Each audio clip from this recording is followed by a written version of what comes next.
De Samuel, chapitre 4.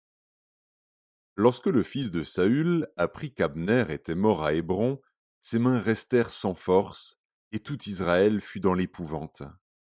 Le fils de Saül avait deux chefs de bande, dont l'un s'appelait Baana et l'autre Récab. Ils étaient fils de Rimon de Béhéroth, d'entre les fils de Benjamin. Car Béhéroth était regardé comme faisant partie de Benjamin, et les Béérothiens s'étaient enfuis à Githaïm, où ils ont habité jusqu'à ce jour.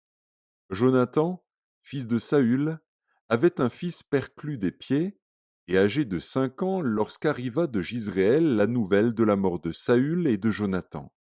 Sa nourrice le prit et s'enfuit, et, comme elle précipitait sa fuite, il tomba et resta boiteux. Son nom était Méphibosheth.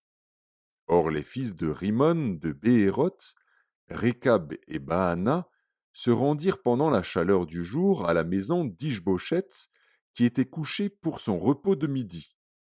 Ils pénétrèrent jusqu'au milieu de la maison, comme pour prendre du froment, et ils le frappèrent au ventre.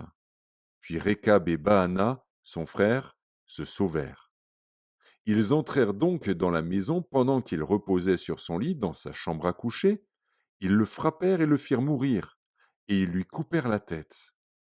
Ils prirent sa tête, et ils marchèrent toute la nuit au travers de la plaine.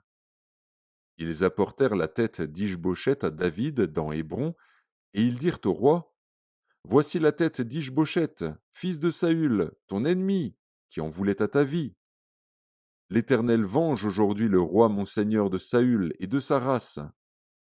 David répondit à Récab et à Baana, son frère, fils de Rimon de Béhéroth, L'Éternel qui m'a délivré de tout péril est vivant.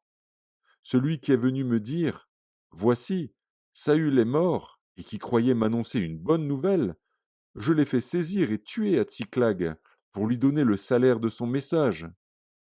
Et quand des méchants ont assassiné un homme juste dans sa maison et sur sa couche, combien plus ne redemanderai-je pas son sang de vos mains et ne vous exterminerai-je pas de la terre? Et David ordonna à ses gens de les tuer. Ils leur coupèrent les mains et les pieds, et les pendirent au bord de l'étang d'Hébron. Ils prirent ensuite la tête d'Ishbosheth, et l'enterrèrent dans le sépulcre d'Abner à Hébron.